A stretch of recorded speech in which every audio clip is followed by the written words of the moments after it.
자, 오늘은 초월적 응답을 받기 위한 세 가지 기도 조건, 초월적 응답을 받기 위한 세 가지 기도 조건이라는 제목을 가지고 은혜의 말씀 선포하겠습니다. 여러분, 우리가 항상 기도할 때마다 가질 수밖에 없는 궁극적인 의문점 두 가지가 있어요. 하나는 하나님은 정말 우리의 기도를 들으시는가? 이것이고, 또 하나는 하나님은 우리의 기도를 들으시는데 왜 우리는 응답받지 못하는가예요. 여러분, 이 두 가지는 우리가 항상 정리를 해놔야 합니다. 왜 정리를 해야 하죠? 이 두 가지가 여러분들의 심령 가운데 정확하게 정리되지 않으면 결국 기도 응답은 되지 않기 때문이에요. 여러분, 결국 성도는 기도의 능력으로 살아갑니다. 믿으십니까? 그러니까 기도를 해도 응답받지 못하면 우리는 능력 있는 삶을 살아갈 수가 없는 거예요. 자, 그러면 여러분들은 이 두 가지를 어떻게 정리하셨습니까? 제가 여러분들에게 다시 질문해 볼까요? 여러분, 하나님께서는 우리 기도를 다 들으십니까? 들으신다라고 생각하시는 분 아멘? 네, 맞아요. 하나님께서는 우리의 기도를 다 들으십니다. 자, 말씀으로 확인해 볼까요? 시편 55편 16에서 17절이에요. 나는 하나님께 부르짖으리니 여호와께서 나를 구원하시리로다.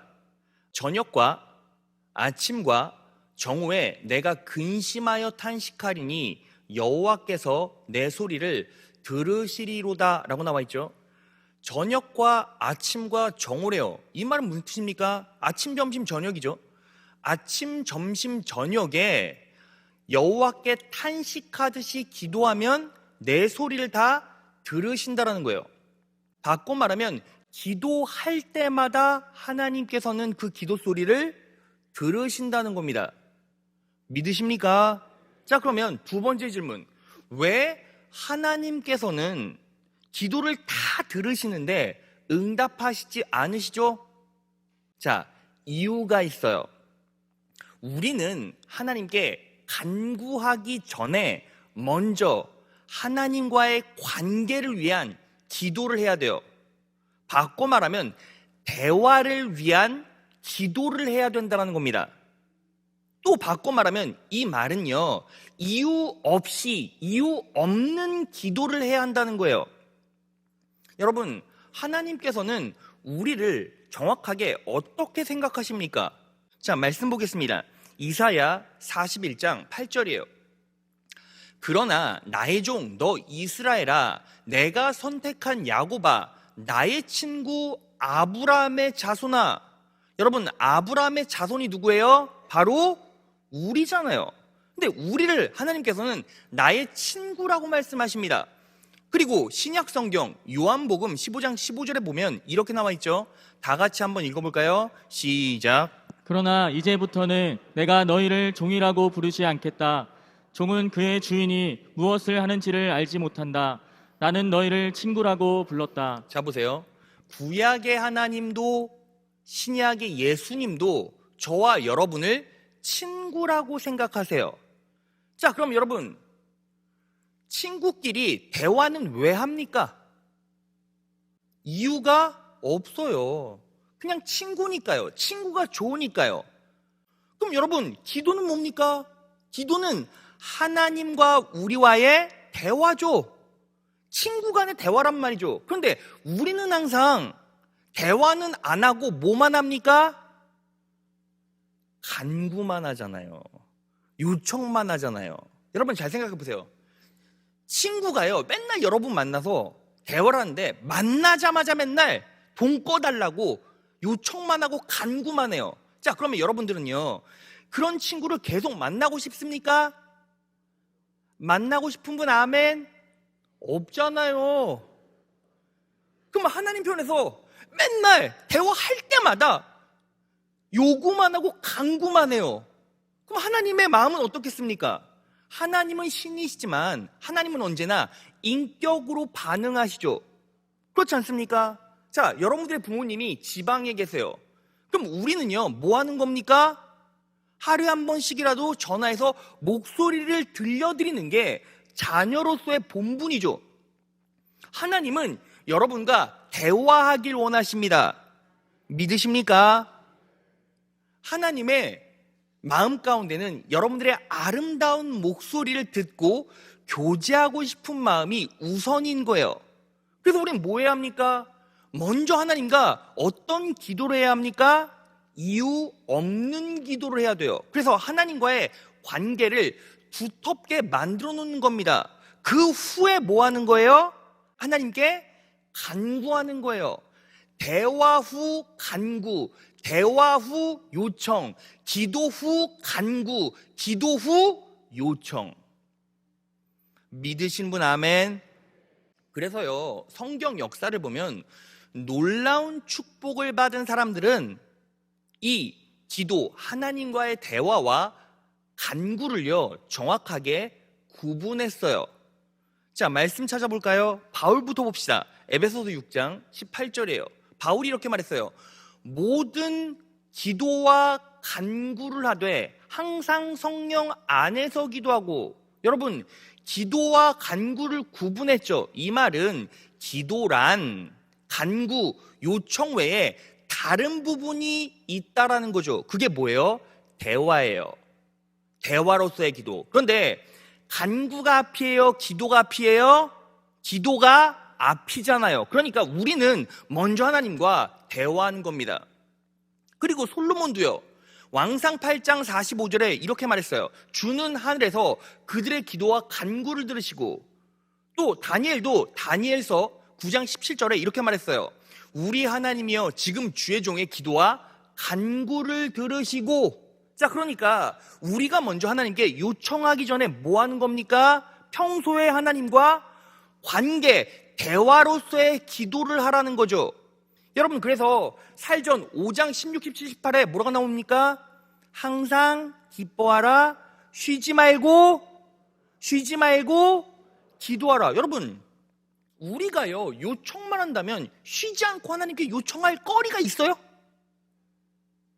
여러분, 우리의 문제, 우리의 간구를 하나님께 아뢰면 몇 가지나 아뢰을 수도 있고, 얼마나 기도할 수 있을까요? 몇 번 간구하다 보면 기도할 게 없어요.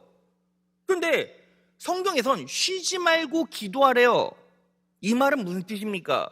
대화로서 하나님과 지속적으로 기도하라는 거예요. 그래서 여러분, 정확하게 말씀드리면 이유 없이, 어떤 원인 없이, 요청과 간구 없이 지속적으로 하나님과 기도하는 자는 요청하기 전에 하나님께서 이미 그 마음을 알고 응답하세요.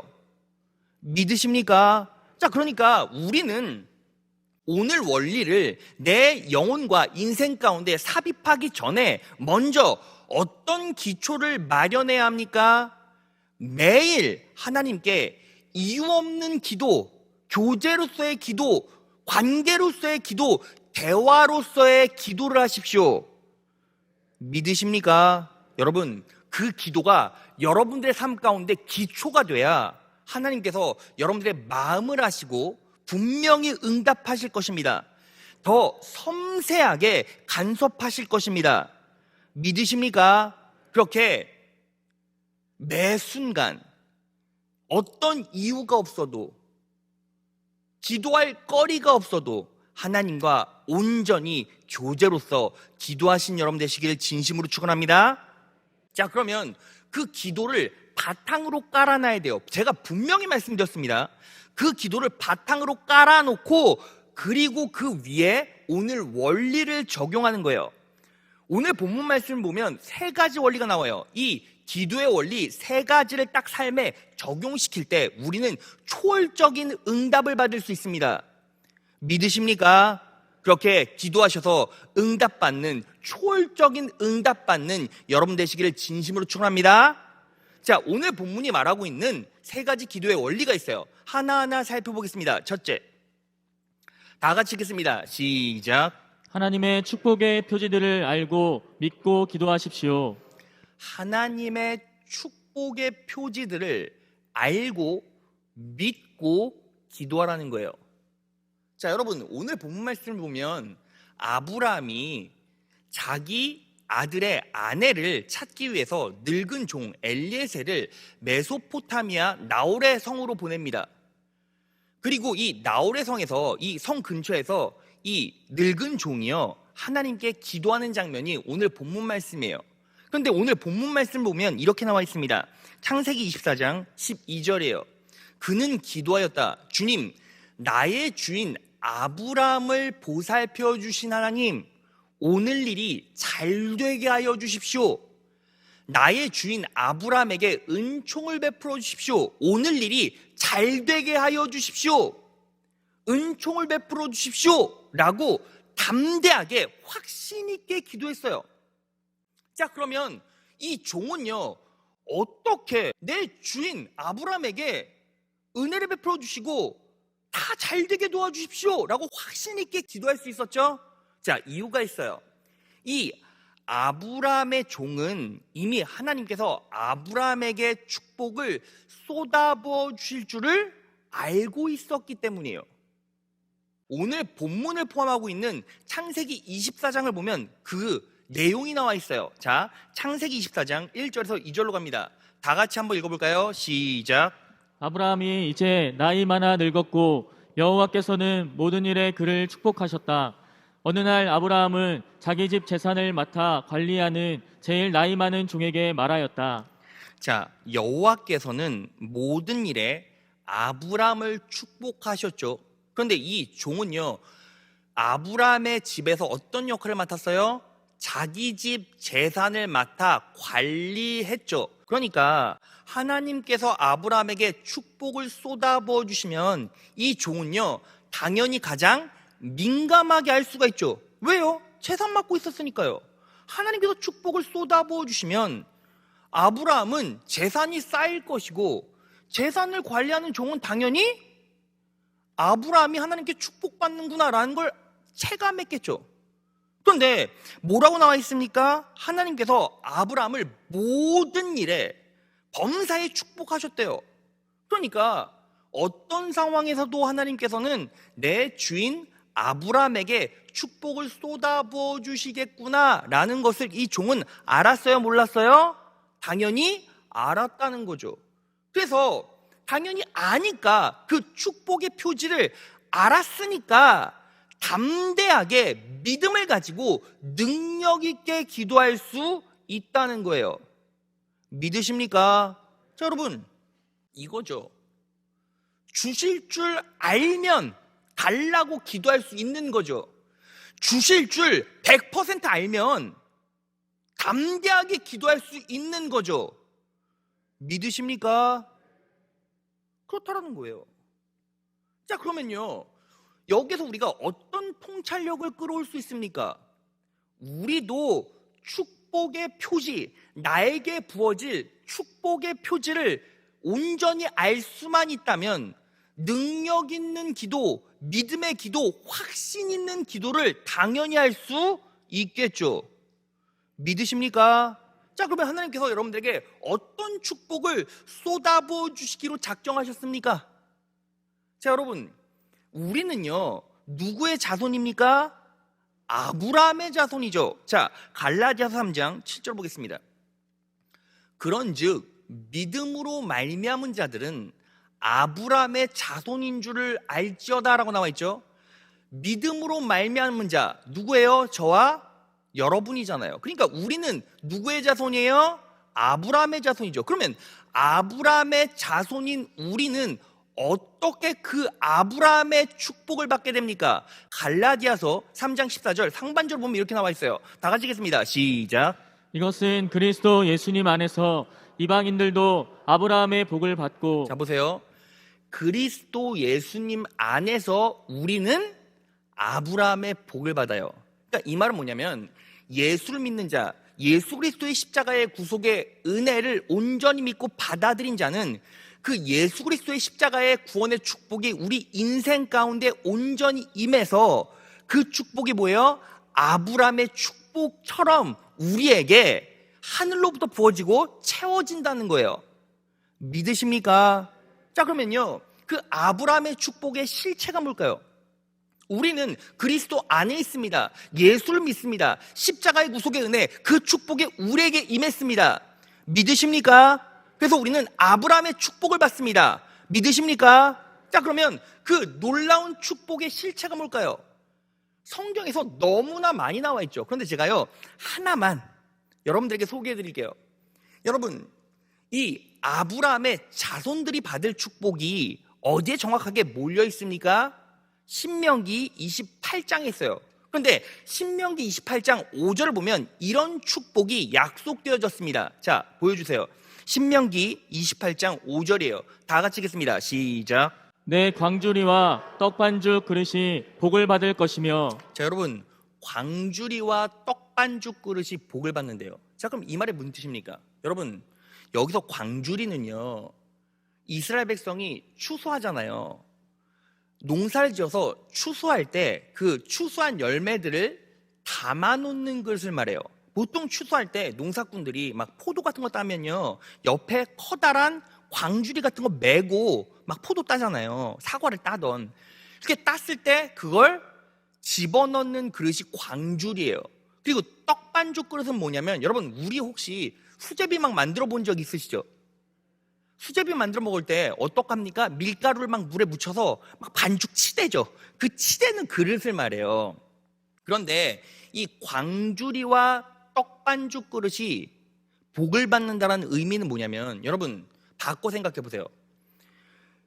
아무리 열심히 농사를 짓고 추수해도요, 아무리 떡반죽을 열심히 해도요, 먹을 수 없는 경우가 있어요. 바로 그 그릇이 깨져버리면, 그 그릇이 구멍이 나면 거기에다가 추수한 열매를 아무리 넣어도 다 새나가잖아요. 여러분들이 열심히 수제비를 반죽하고 있었는데 그 그릇이 빡 하고 깨져버렸어요. 그럼 그 반죽은 쓸 수 있습니까? 그냥 버려야 되잖아요. 그러니까 이 광주리와 떡반죽 그릇이 복을 받는다는 건 내가 열심히 일했을 때 뭐가 없다는 거예요? 구멍이 안 난다는 거예요. 누수가 없다는 거예요. 여러분, 잘 생각해 보세요.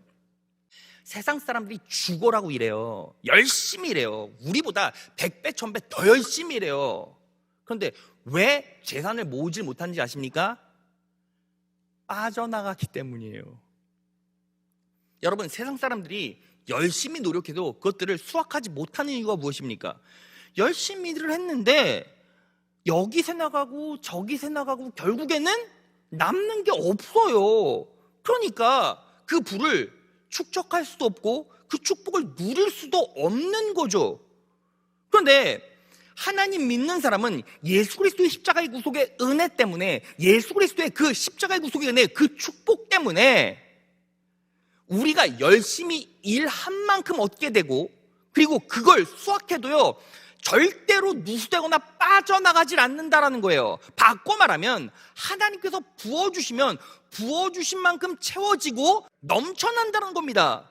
믿으십니까? 자, 여러분, 그것을 예표하는 사건이 있어요. 자, 여러분, 예수님께서요, 수제자인 베드로를 부르셨어요. 베드로를 부르실 때 베드로는 어떤 모습이었죠? 갈릴리 바다에서 열심히 물고기를 잡고 있었는데 한 마리도 못 잡은 거예요. 그래서 야, 오늘은 허탕이다, 철수하자 하고 어구를 다 정리를 하고 있었는데, 그때 예수님께서 베드로에게 뭐라고 말씀하십니까?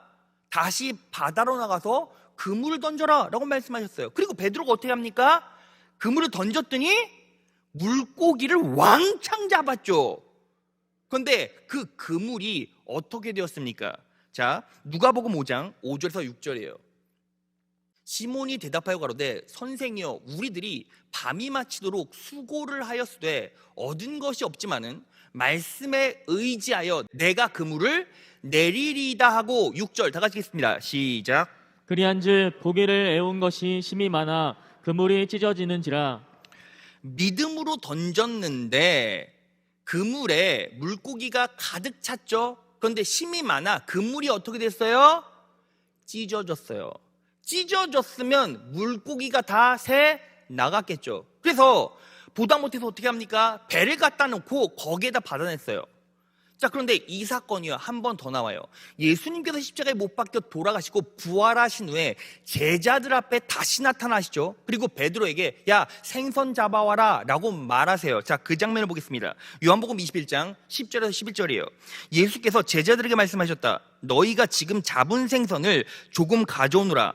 시몬 베드로가 배에 올라가서 그물을 땅으로 끌어내렸다. 그물 안에는 큰 고기가 153마리나 들어있었다. 고기가 그렇게 많았으나 그물이 찢어지지 않았다. 그물이 찢어지지 않았다. 믿으십니까? 여러분 보세요. 예수님의 십자가의 구속에 은혜가 임하기 전에는, 그 십자가의 부활 사역이 끝나기 전에는 믿고 그물을 던졌는데 그물이 찢어졌죠. 채워져도 찢어졌죠. 예수님께서 십자가의 사역을 마치시고 부활의 모습으로 나타나시고, 자, 그 말은 무슨 뜻입니까? 온 인류의 십자가의 은혜, 그 축복이 다 임하게 되었다는 거예요. 믿으십니까? 그랬더니 그물을 던졌어요. 그런데 그물이 찢어지지 않았어요. 여러분, 우리는 누구 안에 있습니까? 그리스도 안에 있습니다. 예수 그리스도의 십자가의 구속의 은혜 아래 있습니다. 은혜 안에 있습니다. 축복 속에 있습니다. 믿으십니까? 그래서 우리가 그물을 던지면 그 그물은 찢어지지 않아요. 믿으십니까? 여러분들의 광주리와 떡반죽 그릇에 축복이 임합니다. 그래서 구멍이 나지 않습니다. 누수가 없습니다. 그럼 우리는 뭐 하면 돼요? 하나님께 달라고 기도하고 받으면 받은 족족 채워지는 거예요. 쏟아주시옵소서 기도하면 하나님께서 채워주시고, 채워진 것은 넘쳐 흘러 누수가 없습니다. 믿으십니까? 자, 그러니까 우린 뭐 해야 합니까? 이 믿음의 표지를 정확하게 마음에 새기세요. 하나님께서 역사하시면 채워주시고, 채워주시면 그것은 절대로 빠져나가지 않는다. 그대로 우리의 축복이 된다. 그대로 우리의 능력이 된다. 믿으십니까? 이 믿음의 표지를 가슴에 새기고 뭐 하는 겁니까? 알고 믿고 기도하라는 거예요. 믿으십니까? 그렇게 기도하셔서 놀라운 축복을 누리신 여러분 되시길 진심으로 축원합니다. 자, 둘째, 다 같이 읽겠습니다. 시작. 은혜의 표지를 바라볼 수 있게 해달라고 기도하십시오. 은혜의 표지를 바라볼 수 있게 해달라고 기도하라는 거예요. 자, 오늘 본 말씀 창세기 24장 12절을 다시 보겠습니다. 잘 되게 하여 주십시오 할 때 잘 되게 하여라는 말이 히브리어로 카라예요. 히브리어로 카라는 만나다 들보를 놓다라는 뜻이에요. 그러니까 이 늙은 종이 어떻게 기도한 겁니까? 잘 되게 해주십시오 라는 기도 안에는 들보를 놔주십시오 라는 의미가 섞여 있다는 거예요. 자, 그러면 여러분, 들보가 뭡니까? 자, 그림 보여주세요. 여러분, 보통 한옥집 보면 기둥 2개, 옛날 집 보면 기둥을 2개 세워놓고 그 기둥과 기둥 사이를 연결하는 커다란 나무가 있죠. 저기 그림으로 그려진 곳이 뭐예요? 바로 들보예요. 들보. 그러니까 여러분, 딱 한옥집 집에 딱 들어가면 결국 뭐부터 보이게 돼 있어요? 들보부터 보이게 돼 있다고요. 그러니까 들보를 놔주십시오 라는 말은 은혜 표지를 보여주십시오 라는 말과 일맥상통해요. 자, 그래서요, 이 늙은 종이요, 이 기도를 마친 후에 어떤 기도를 이어갑니까? 하나님, 제가요 나홀에성 우물가에서 보이는 여자에게 물 좀 달라고 얘기할 거예요. 제 낙타들과 저에게 물 달라고 얘기할 테니까 그 물 떠주는 그 여자를 하나님께서 약속하신 은혜 표지라고 생각하고 데려가겠습니다 라고 기도해요. 그리고 나서 딱 누가 옵니까? 리브가가 오죠. 리브가가 오자마자 어떻게 합니까? 물 달라고 했더니 물을 줘요. 자, 그 장면 보겠습니다. 창세기 24장 18절과 20절을 보겠습니다. 리브가가 할아버지 드십시오 하면서 급히 물동이를 내려 손에 받쳐들고서 그 노인에게 마시게 하였다. 노인에게 물 달라고 했더니 물 줬죠. 그리고 20절, 그 처녀는 리브가는 노인이 끌고 온 모든 낙타들에게 먹일 수 있을 만큼 물을 넉넉히 길어다 주었다. 자, 모든 낙타들을 충분히 먹일 수 있을 만큼 물을 길러다가 먹였죠. 자, 보세요. 여러분, 이 종이 기도했죠. 하나님께서 은혜 표지를 보여주셨어요. 자, 그러면 여기서 이런 질문이 나와요. 목사님, 약수터를 갔는데 어떤 사람이 물 한 모금 달라고 했을 때 그냥 바가지에다 물 떠서 그냥 한 바가지 줄 수 있잖아요. 근데 그게 은혜 표지가 될 수 있습니까? 라고 생각할 수가 있어요. 우리도 그럴 수 있잖아요. 여러분, 보통 약수터 가면 막 물을 받고 있는데 여기 지금 물 받고 계시네요. 물 한 모금 먹읍시다 하면 그냥 알아서 떠주잖아요. 자, 그럼 리브가도 그런 사람이면 뭐 아무나 떠줄 수 있는 거 아닙니까? 그게 은혜 표지가 됩니까? 라고 생각하시는 분이 있어요. 그런데 여러분, 여기서 우리가 무엇에 집중해 봐야 합니까? 물을 누구에게 먹였어요? 이 늙은 종과 낙타에게 먹였죠. 근데 낙타가 몇 마리였습니까? 자, 창세기 24장 10절이에요. 이에 종이 그 주인의 약대 중 낙타 중 10피를 취하고 떠났는데 낙타가 몇 마리예요? 10마리죠. 자, 그러면요, 낙타에 대해서 아십니까? 자, 제가요 사전 찾았어요. 사진 보여주세요. 낙타는 몸 길이 3m, 높이 1.8에서 2.1m, 체중 450에서 600kg이다. 1회에 57리터의 물을 마실 수 있으며 임신 기간은 1년, 수명은 40에서 50년이다. 그럼 여러분, 낙타가 1회에 한 마리가 몇 리터의 물을 마실 수 있어요? 57리터. 그럼 10마리면 몇 리터?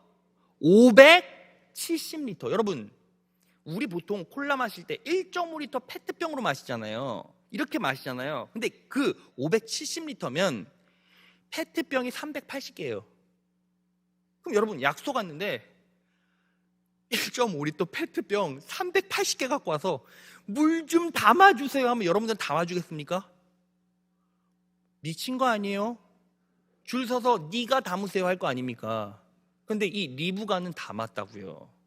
여러분, 빼도 박도 할 수 없는 은혜 표지죠. 그러니까 여기서 우리가 얻을 수 있는 통찰력, 우리가 믿음으로 기도하면, 말씀 붙잡고 약속 붙잡고 능력 있게 믿음으로 기도하면 하나님께서 언제나 은혜 표지를 보여주신다는 겁니다.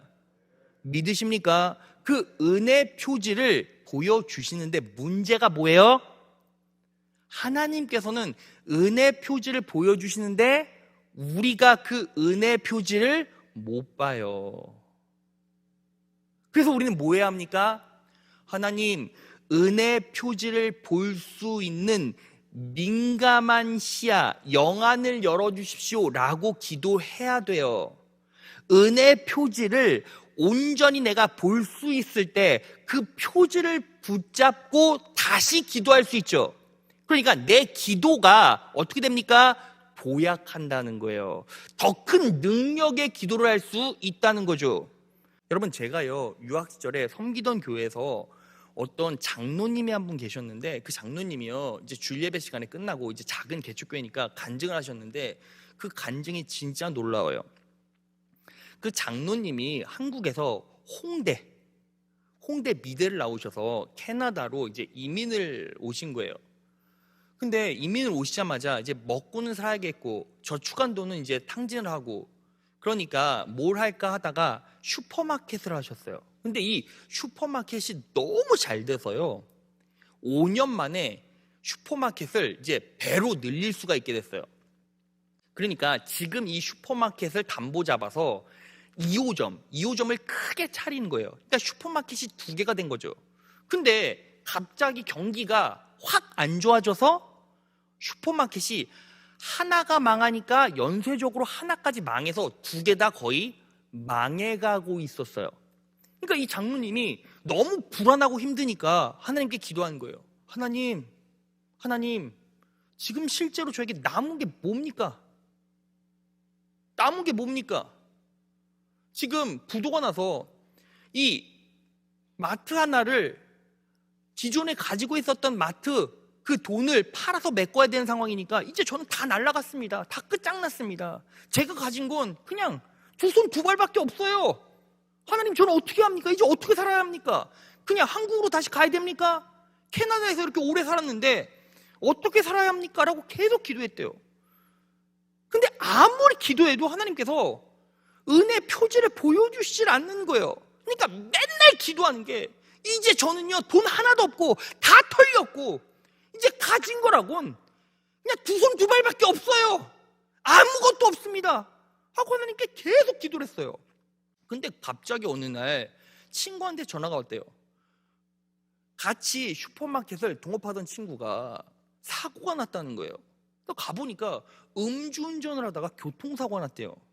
근데 여러분 캐나다는 땅덩어리는 넓은데 경찰이 얼마가 없어요. 그러니까 음주운전하는 사람이 진짜 많아요. 근데 음주운전하다가 사고가 났는데 어떻게 된지 아십니까? 두 다리가요, 두 팔이요 완전히 으스러졌어요.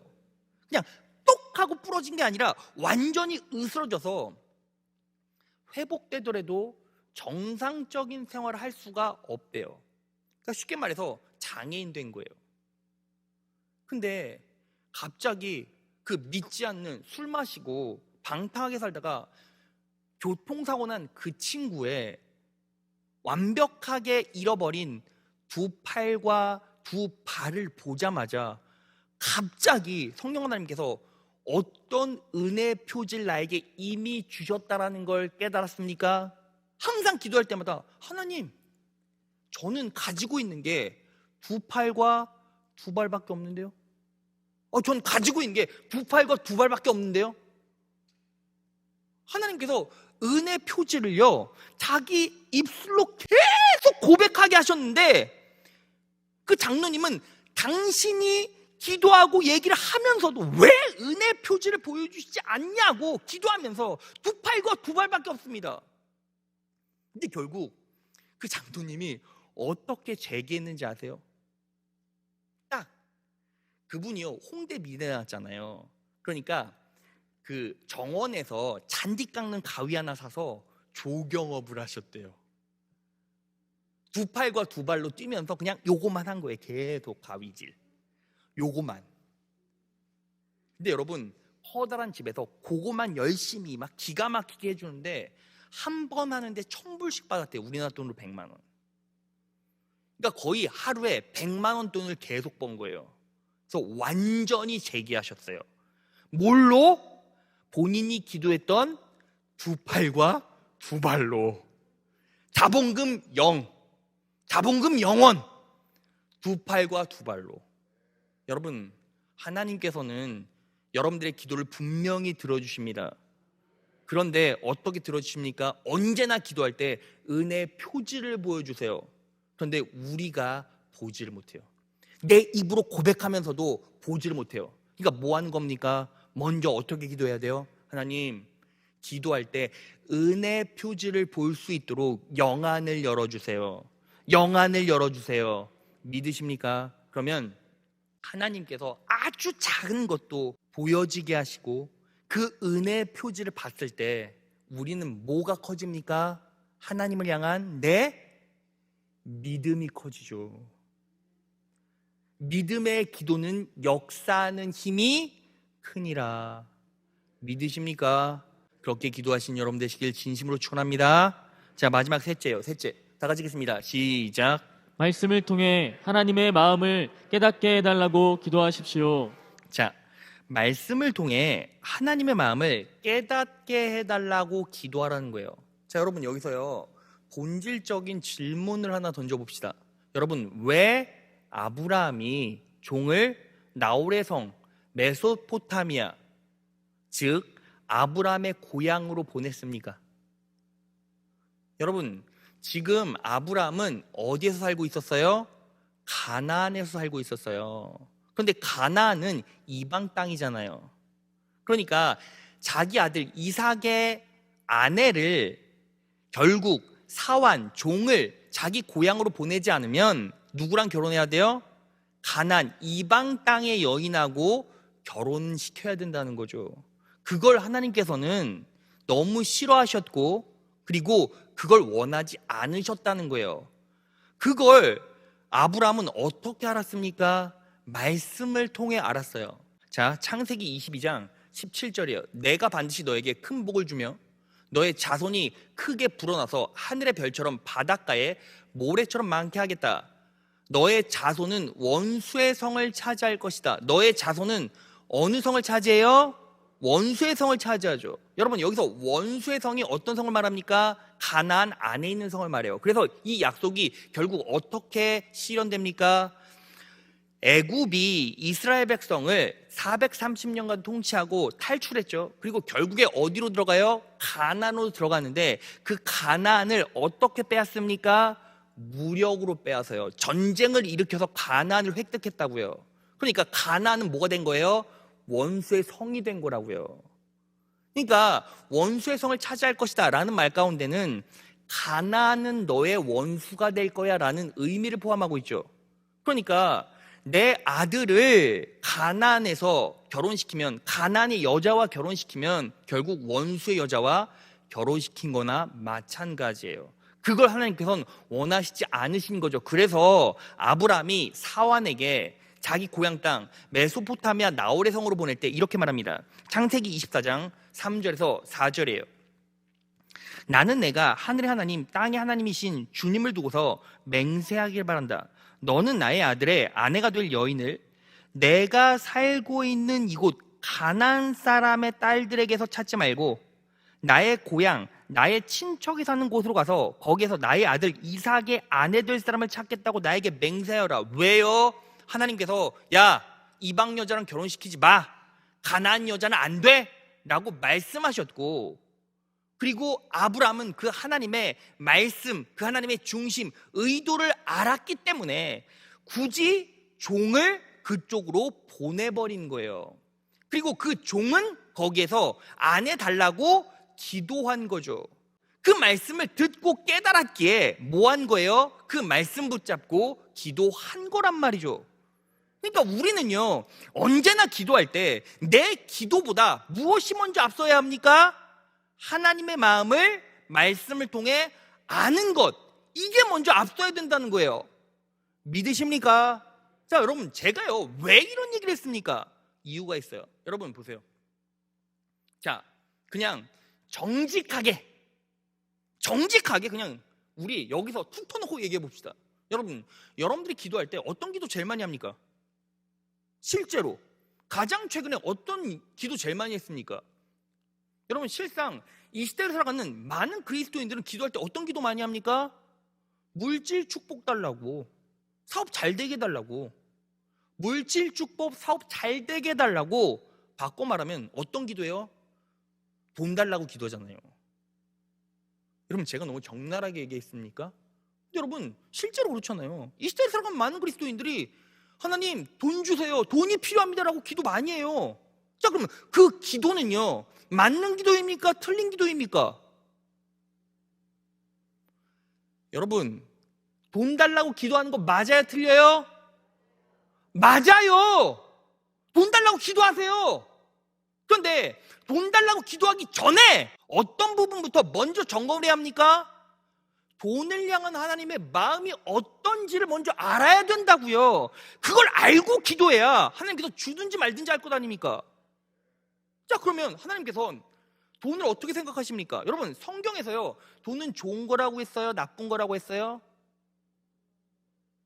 여러분, 돈은요, 좋은 것도 나쁜 것도 아니에요. 돈은 그냥 도구일 뿐이에요. 그런데 하나님께서 이 말씀은 하셨죠.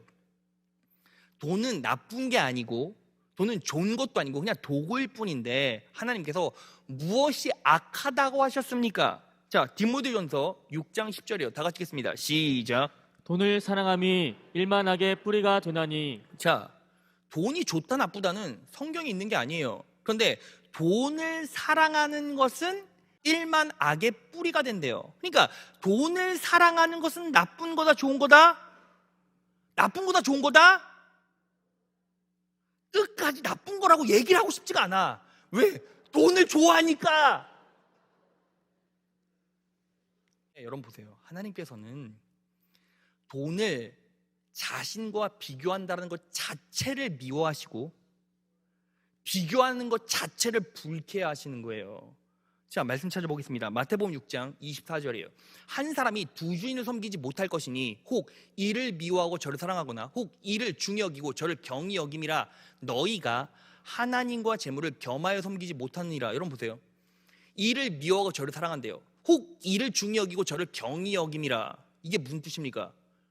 여러분, 하나님을 더 중히 여기고 하나님을 더 사랑해도 아무 의미가 없어요. 왜요? 비교된 것 자체를 하나님께서 인정을 안 하세요. 하나님과 재물을 겸하여 섬기지 못한대요. 이 말은 무슨 뜻입니까? 똑같은 얘기예요. 그러면 우리는 생각해 봅시다. 우리가 돈 주세요라고 기도할 때 그 기도 제목 안에는 무엇이 녹아 있습니까? 돈을 사랑하는 마음이 있다면 하나님께서 불쾌하시죠. 그럼 여러분들이 물질 놓고 기도하세요. 그런데 중요한 게 뭐예요? 내가 그 물질 놓고 기도할 때 왜 그 기도가 내 입술에서 터져나올 수밖에 없는지에 대해서 고민해 보세요. 그리고 그 안에 내가 돈을 사랑하는 마음이 있다면 돈을 사랑함이 일만하게 뿌리죠. 하나님께서는 돈과 당신을 겸하여 섬길 수 없다고 하고, 그리고 비교 자체를 거부하시죠. 그럼 우리는요, 정확하게 돈을 어떻게 정리하고 정의해야 합니까? 돈은 도구일 뿐이다. 하나님께서 부어주시면 감사하고 없으면 하나님만으로 만족하면 된다라는 기저를 신앙의 기초로 깔아놓고 뭐 하는 거예요? 필요하면 기도하는 거예요. 왜? 하나님께서 구하라 그래야만 주신다고 하셨으니까. 하나님 저 필요합니다. 하나님의 영광을 위해서 이 돈 쓰겠습니다. 그리고요, 하나님의 영광을 위해서도 써야 되고 저 먹고 사는데 필요해요. 그냥 정직하게 말씀하세요. 그런데 그 기도의 고백 가운데 뭐가 있어야 됩니까?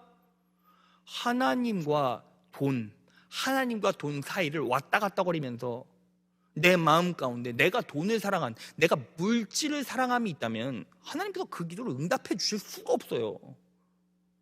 여러분, 이유가 있어요. 왜 그런지 아십니까? 돈은 무엇을 상징하는 지 아십니까? 따라해 볼까요? 불패의식. 자, 불패의식이 뭐예요? 불패의식이란 절대로 지지 않는다, 절대로 실패하지 않는다, 절대로 패배하지 않는다라는 의식이에요. 그게 정확하게 어디 안에 있습니까? 돈 안에 있어요. 그래서 돈이 많은 사람들은 뭐가 있어요? 불패의식이 있어요. 돈이면 다 돼. 내가 돈이 많으니까 전부 다 할 수 있어. 나는 절대로 지지 않아! 라는 마음이 있다고요. 그걸 성경에선 교만이라고 말해요. 교만은 패망의 앞잡이죠. 하나님께서 여러분들에게 축복을 쏟아부어 주실 때 뭘 보시는지 아십니까? 하나님은요, 먼 미래까지 다 보시고 여러분들의 인생을 이미 다 관주하셨기 때문에 여러분들이 돈을 갖게 되면, 여러분들의 손에 돈이 쥐어지면 교만하게 될지 교만하지 않게 될지 알아요, 몰라요? 당연히 아시죠. 그러면 너는 지금 나에게 돈이 필요하다고 기도를 해도 너는 나보다 돈을 더 사랑하, 아니 혹은 야 보자, 네가 돈보다 나를 조금 더 사랑해. 그런데 그건 내가 원하는 게 아니야. 왜요? 하나님은 비교를 거부하시기 때문이에요. 비교 자체를 고통스러워하시고 싫어하시기 때문이에요. 자, 그러면 그거 주면요, 우리가 돈 많이 벌어서 뭐만 남겠습니까? 불패의식. 돈이면 다 돼. 난 돈 있으니까 다 필요 없어. 하나님도 찾지 않겠죠. 그 다음부터는 뭐를 안 해요? 기도 안 하죠. 여러분, 하나님께서는 여러분들이 천국 가기를 원하십니다. 믿으십니까? 여러분, 천국이 우선이고 그리고 이 땅에서의 형통은 후순이에요. 여러분, 이 땅에서 아무리 잘 먹고 잘 살아도 지옥 가면 뭐합니까? 근데 하나님께서는 여러분들을 완벽하게 견인하시고 이끌어 가시기 때문에 여러분들이 돈 달라고 기도할 때 그 마음이, 그 감정이 뭔지를 다 아시고, 여러분들이 물질과 하나님을 겸하여 섬기고 있거나 하나님과 물질 사이에서 저울질하고 있다면 하나님께서는 절대로 그 인생을 축복하시질 않으세요. 그리고 만약에 그리고서도 막 축복이 쏟아지는 것 같고 막 부자가 돼. 그럼 그 사람은요, 정확하게 말하면 하나님이 버린 존재일지도 몰라요. 저는 모르죠. 어떻게 견인하시고 어떻게 인도하실지. 그런데 현실은 그렇다고요. 그래서 우리는 항상 물질을 놓고 기도할 때도 어떻게 기도해야 합니까? 하나님께서 이것에 대해서, 지금 내 상황에 대해서 어떤 마음으로 바라보고 계시고 무엇을 깨닫길 원하시는지를 알아야 돼요. 그러니까 이 말은 내가 사업이 힘들어요, 내가 뭔가 재정적으로 어려움을 겪고 있어요, 그러면 무조건 재정 채워달라고, 사업 다시 일으켜달라고 기도한다고 능사가 아니에요. 그 이면 하나님께서 어떤 마음으로 지금 이 상황을 만들어 가시고 빚어가고 계시는지를 정확하게 깨달아야 하나님께서 나아갈 길을 보여주시게 돼요. 그리고 그것 붙잡고 기도해야 진정한 형통과 승리의 길로 나아갈 수 있다는 것입니다. 믿으십니까? 자, 말씀 정리해 보겠습니다. 여러분, 오늘은 초월적 응답을 받기 위한 3가지 기도 조건에 대해서 설교했습니다. 여러분, 이 3가지 원리를 적용하기 전에 가장 중요한 게 뭐예요? 대화로서, 관계로서 하나님과 기도하라는 거예요. 쉬지 말고 기도하라는 거예요. 하나님을 아버지요 친구처럼 여기고 매 순간 그분과 교제하는 거예요. 하나님과 두텁게 교제하고 하나님과 대화를 이어갈 때 하나님이 기뻐하세요. 왜요? 하나님은 자녀의 목소리를 듣길 원하시니까. 그리고 이제 어떻게 합니까? 축복의 표지를 인식하고 믿고 그 축복의 약속을 붙잡고 기도하라는 거예요. 여러분들은 아브라함의 자손이고 예수 그리스도의 십자가의 구속의 은혜 가운데 있는 성도입니다. 자녀입니다. 그럼 하나님께서 어떤 축복을 부어주십니까? 하나님께 쏟아 부어달라고 기도하면 하나님께서 채워주시고, 세상의 실패자와 같이 세상의 보편적인 사람들처럼 채워 넣어도 구멍 나서 빠지는, 누수되는 그러한 인생의 저주를 겪지를 않아요.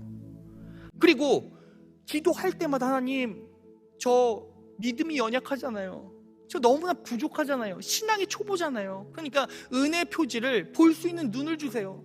항상 섬세하게 간섭하시고 내 머리카락까지 세신받으신 그 하나님께서 나에게 기도할 때마다 응답 주실 줄 믿습니다. 그런데 제 눈이 내 욕망에, 세상에 가리워져서 그 은혜 표지를 보지 못합니다. 하나님, 은혜 표지를 볼 수 있게 내 영안을 열어주세요. 그 축복을 누릴 수 있게 영안을 열어주세요 라고 기도하세요. 그리고 뭐 해야 합니까? 내가 기도할 때 내 기도 제목 이면에 하나님께서 어떤 마음으로 그 주제를 바라보고 계시는지를 깨달아 보라는 거예요. 물질을 놓고 기도하면 내가 물질을 놓고 기도할 때 어떤 마음을 가지고 기도하는지, 내가 돈을 놓고 기도한다면 내가 그 돈에 대해서 어떤 마음을 가지고 기도하는지 정확하게 말씀을 통해서 인지하시고 말씀을 통해서 내 자신을 점검하셔야 하나님께서 여러분들의 중심 보시고 역사하십니다.